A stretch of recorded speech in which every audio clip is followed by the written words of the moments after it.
suis parent de 2 enfants qui sont au jardin d'enfants de Colmar. Ce que j'attends de l'école à l'avenir pour mes enfants, c'est qu'elle leur donne les moyens de se positionner dans leur environnement, c'est-à-dire d'arriver à analyser les choses dans la façon dont elles se passent autour d'eux, d'avoir des orientations, des grandes orientations, on appelle ça des orientations, des valeurs, ce qu'on veut, qui permettent de guider leur action et leur engagement pour qu'ils puissent du coup agir en connaissance de cause et, on va oser les gros mots, dans le bon sens pour que les choses avancent bien pour l'ensemble de la population dont ils seront une part et à laquelle ils doivent contribuer.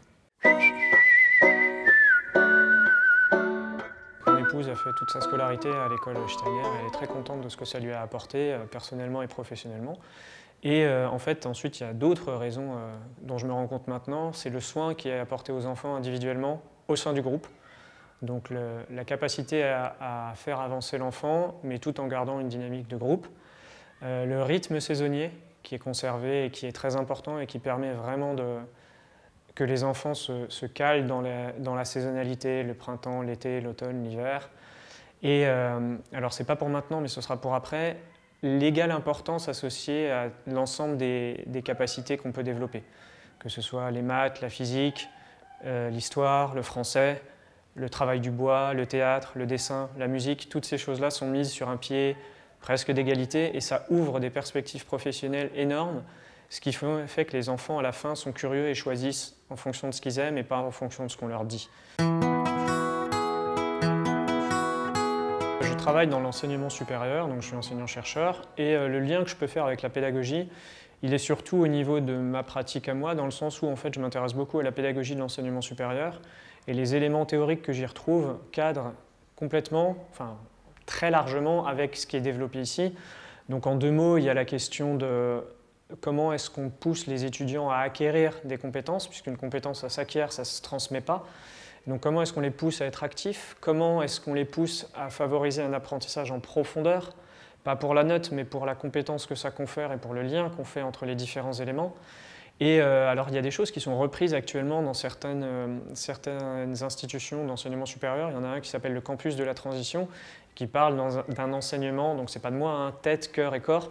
Et je retrouve ça dans la pédagogie ici. Donc je sens des choses très en phase entre cette pédagogie pré-enseignement supérieur et moi ce que j'essaye de mettre en place en pédagogie de l'enseignement supérieur. Pour moi, c'est juste une conception du monde qui n'interfère pas avec les résultats concrets qu'on propose en pédagogie.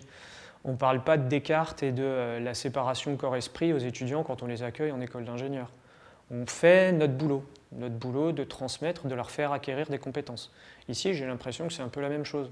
Il y a un fondement philosophique sur lequel je ne sais pas qui se base, en tout cas pas moi, mais en tout cas, ce n'est pas la philosophie qui compte, c'est la sortie pédagogique. C'est en gros, qu'est-ce qu'on fait à partir d'un certain nombre de considérations qui peuvent être très larges, hein, et comment on fait ça pour que l'enfant puisse apprendre au mieux et se développer au mieux.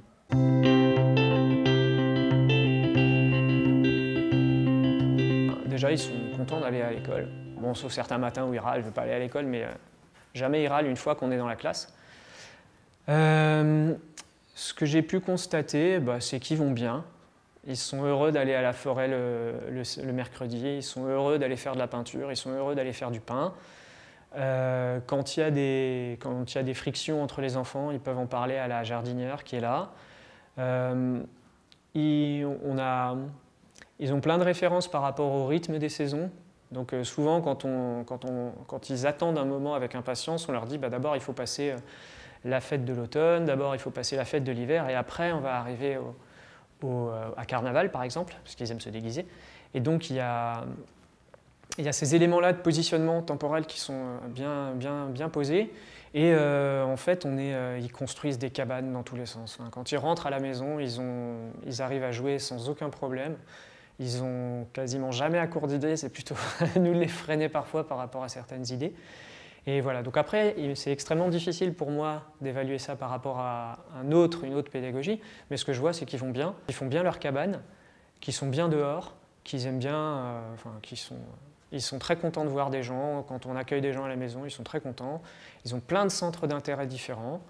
Et voilà, donc moi je trouve qu'ils vont bien et c'est ça qui m'importe.